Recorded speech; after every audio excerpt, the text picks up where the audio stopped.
Colossians 3:17. Sabi ni Apostle Paul, "Whatever you do, whether in word or deed, do it all in the name of the Lord Jesus." According to Apostle Paul, he encouraged those who follow God, at kasama tayo doon, to make the name of Jesus be part of our daily lives. Ang ibig niya sabihin, in our minds, in our speech, in our actions, in our daily routines, the name of Jesus should shape us day by day. Sa paglipas ng panahon, nagkaroon ng iba-ibang pangunawa dito. Nagkaroon din ng iba't ibang gamit ang pangalan ng Panginoong Hesus. At mabanggit ko na rin na hindi lahat ng pangunawa at gamit sa pangalan ng Panginoong Hesus ay angkop sa kanyang layunin. Not all use, not all mindset about the name of Jesus is aligned with the essence of God's Spirit. So ngayon, pag-isipan natin, what are the common misunderstandings about calling the name of Jesus? How can we better understand the power and the blessing of the name of Jesus in our lives? What does it really mean to say, in Jesus' name? Ano ba talaga ang ibig sabihin pagka sinasambit natin yung mga katagang in Jesus' name? Ano ba talaga siya? Yan mga kasama, mga kaibigan, ng paanyaya po na sama-sama nating pag-isipan, pag-usapan sa ating shared reflection ngayong umaga, in the name of Jesus. What does it really mean? Ano ba talaga ang kahulugan, ang kabuluhan at gamit sa atin ng mga katagang sa pangalan ng Panginoong Hesus? First, let us review the power and authority in the name of Jesus. Talaga namang may power, talaga namang may authority in Jesus' name. When Jesus returned to the Father, He left His name and essence with the disciples so they can continue the ministry. Maaalala nyo na nung bumalik ang ating Panginoong Hesus, nung siya ay umakyat na muli sa langit sa kanyang Ama, iniwan niya ang kanyang pangalan.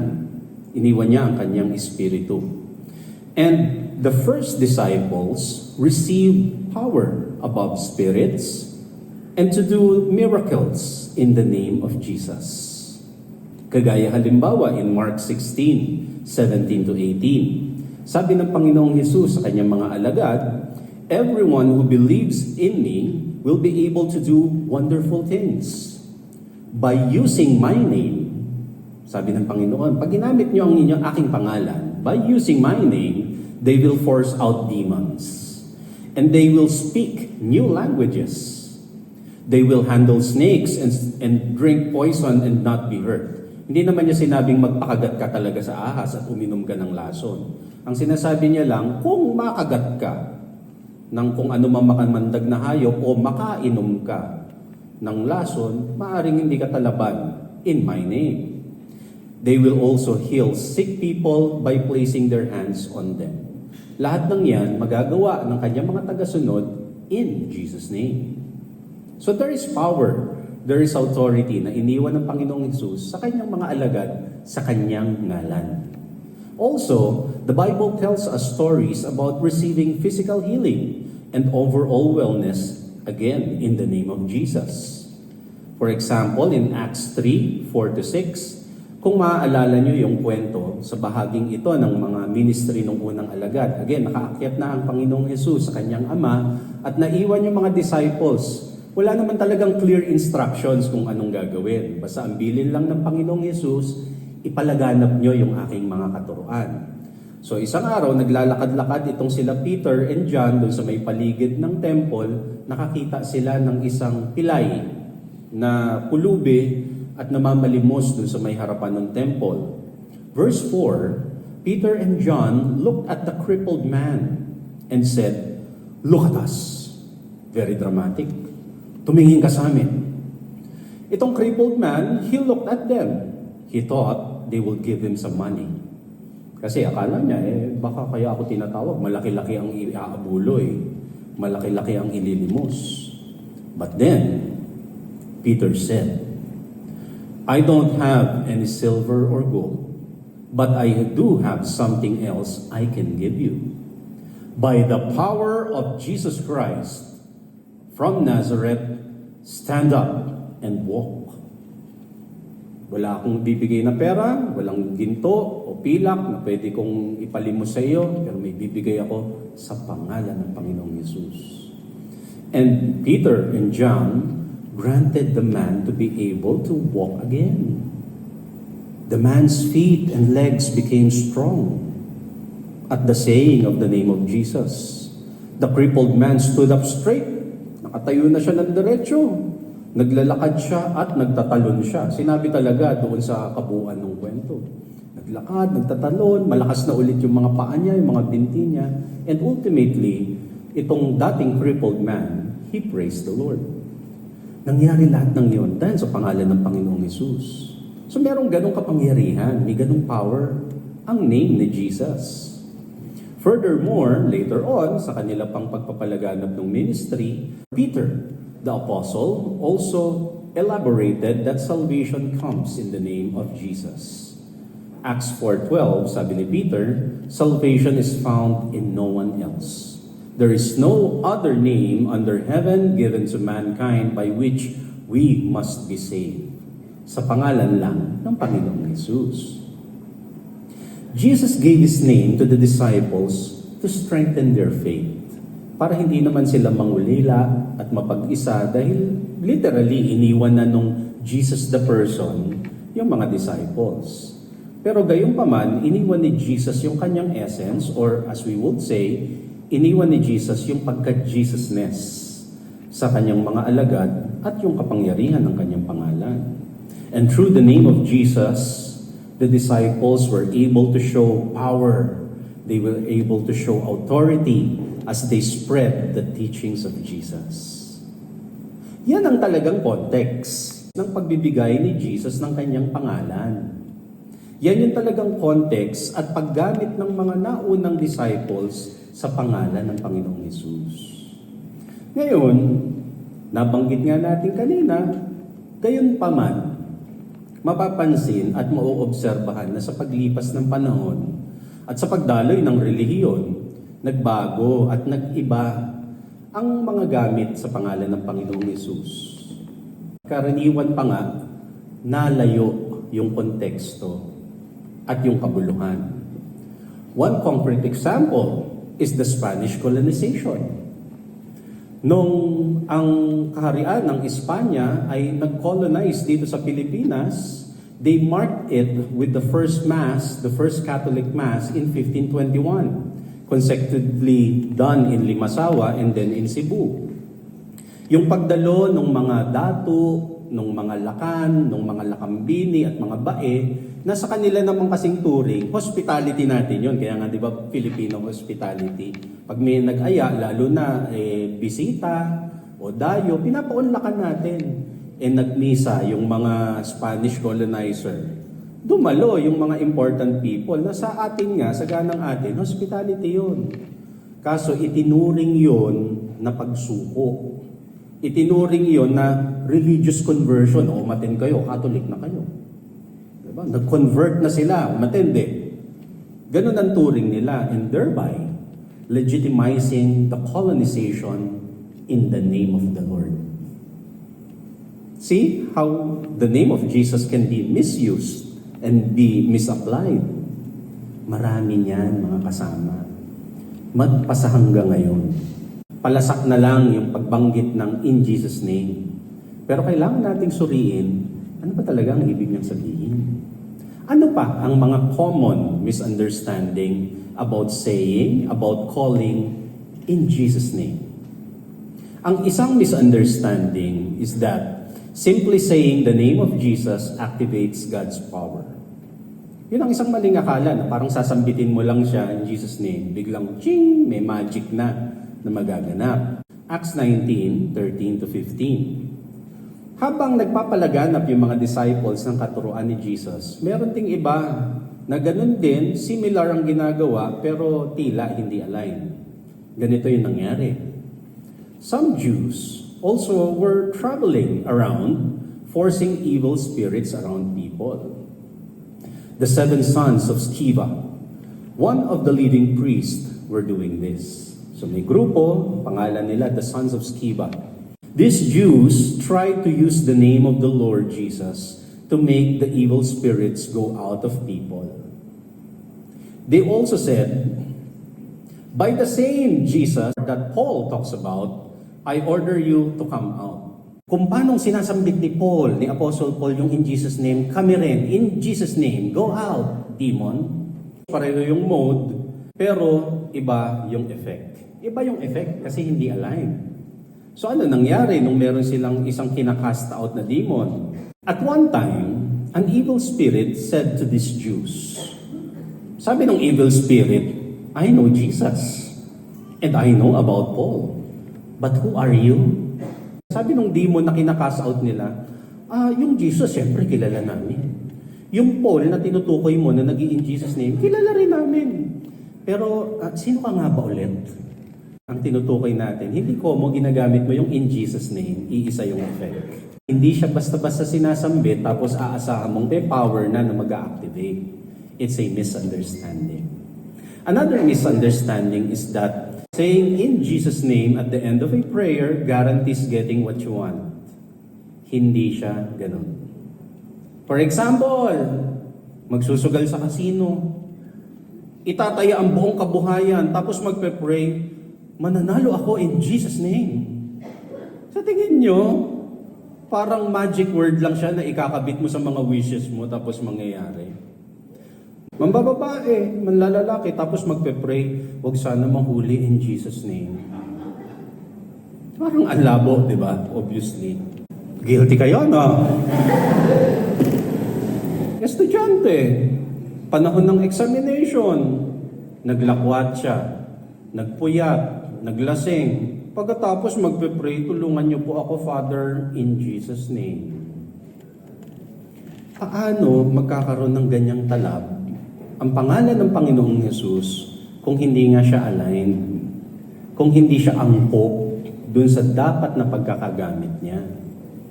O hindi lang sa mga tao yan. Kasi kahit mga preachers, kahit mga pastor, kahit mga religious leaders, halasige ang gamit ng pangalan na Jesus.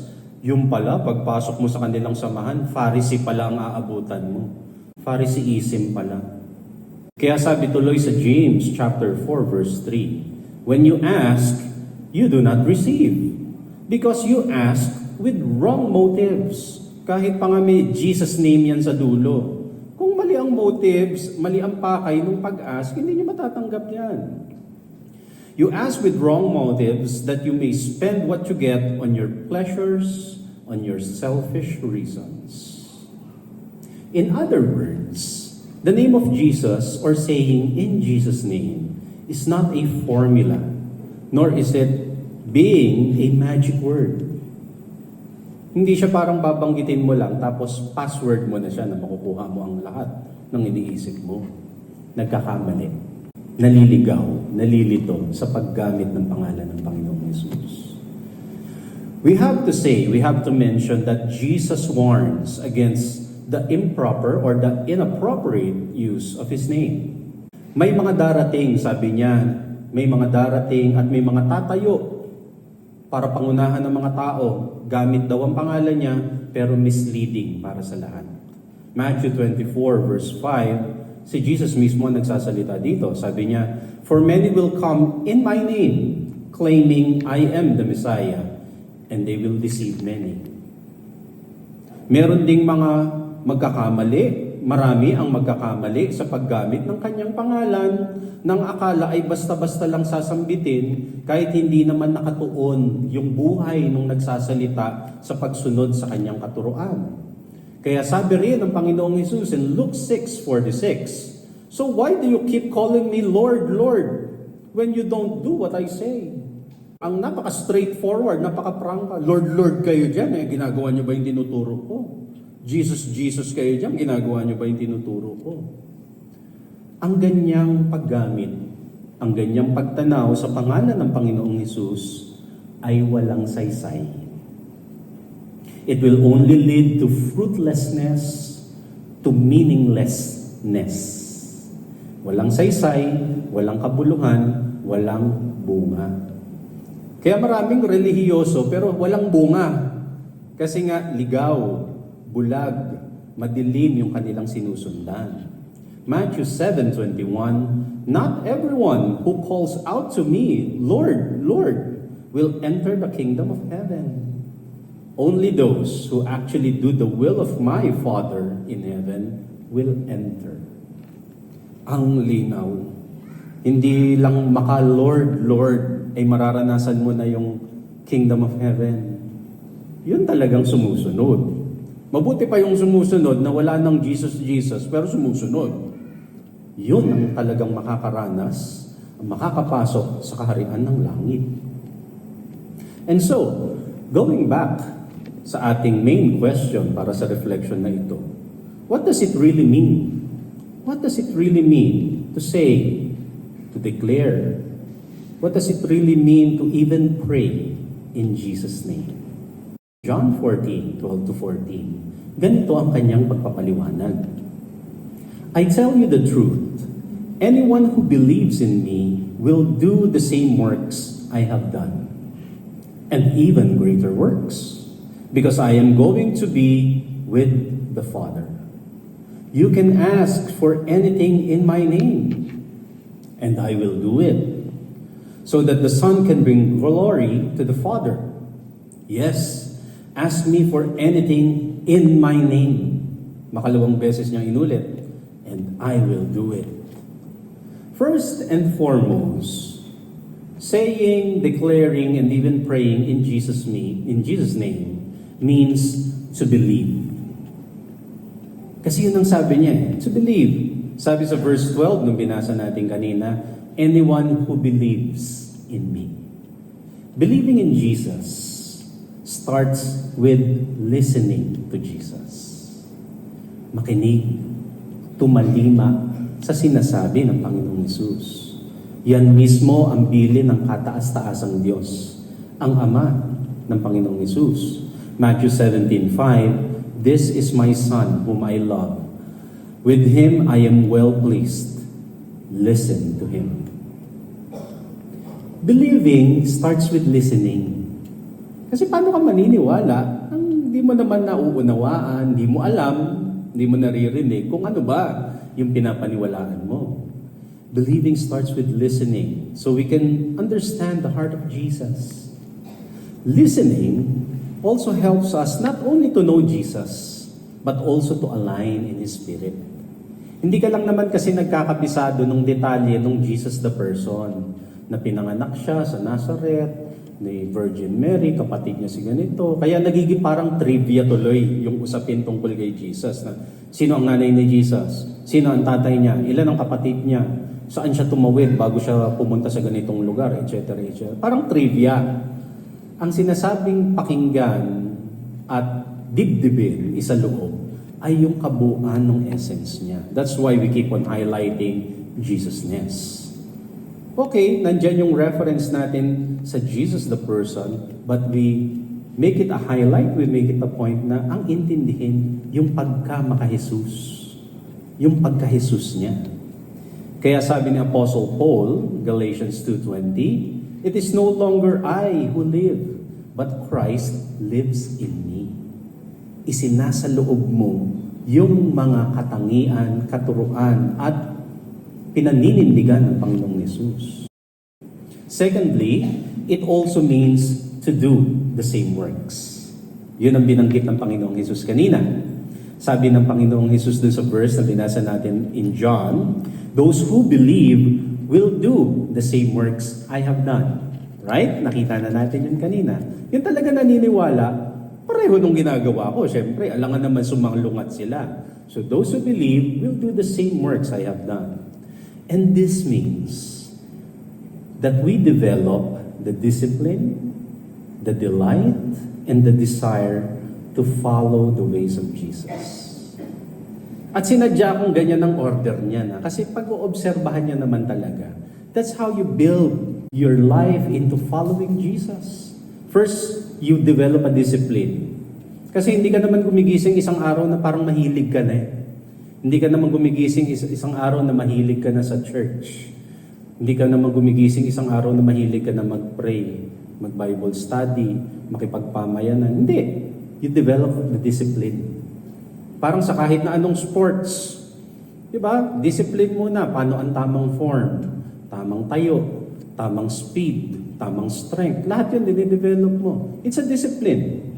Pero maya-maya, pag nade-develop mo na siya, nagkakaroon ka na ng delight. Masarap pala. Sarap pala mag-pray. Ang saya pala sa church. So from discipline, it becomes a delight. And then eventually, it becomes a desire. Ang ibig ko sabihin dito, yung hinahanap-hanap mo na siya. Nandun na yung desire mo sa kanya na parang kulang yung isang linggo. Parang kulang yung week kasi hindi kami nagkita-kita. Ganun siya. And that's what we are saying. To say in Jesus' name is to do that same work. Following this pattern of discipline, delight, and desire. You have to follow the ways of Jesus. Kasi nga hindi siya pwedeng salungat na in Jesus' name ka tapos yung paraan mo sa pang-araw-araw. Salungat. To do the same works of Jesus means to be in the same style, to be in the same approach, attitude, and love Jesus had. Pareho. Match. Kaya pag binasa ulit natin yung Colossians 3:17, whatever you do, whether in word or in deed, do it all in the name of Jesus. Match. Align. Or in other words, to say, to declare, and even to pray in Jesus' name is to align with Jesus' That's the key word, alignment.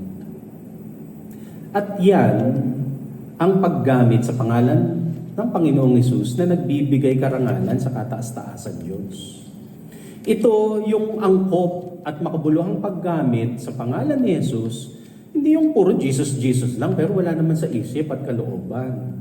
Kasi naging ganun yung kasanayan, yung parang natalisod, ay, Jesus name. Ganyan. Nalaglag yung kinakaing puto, ay, in Jesus name. Lahat na lang in Jesus name, yung ganun na wala naman masama. Siyempre, wala naman nagbabawal, hindi ka naman paparusahan na tuling kung naging gesture mo na. Pero in terms of kabuluhan at pagiging angkop, parang hindi match. At hindi na-activate yung power, hindi na re-receive yung blessing. Kaya kailangan align. Kailangan match. 1 Corinthians 14:9, so it is with you. Unless you speak intelligible words with your tongue, how will anyone know what you are saying? You will just be speaking into the air. So sabi niya, ano naman yung sambit ka ng sambit niya na hindi naman maintindihan, lahat na lang Jesus. Di ba? Lahat na lang ng bukang bibig, Jesus, tapos di na rin maintindihan. Para ka lang nagsasalita sa hangin. Sabi niya ganun. And also, Jesus said in Matthew 6, verse 7, when you pray, don't be like the people who don't know God.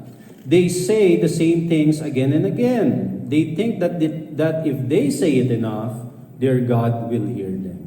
And imagine this application in the name of Jesus.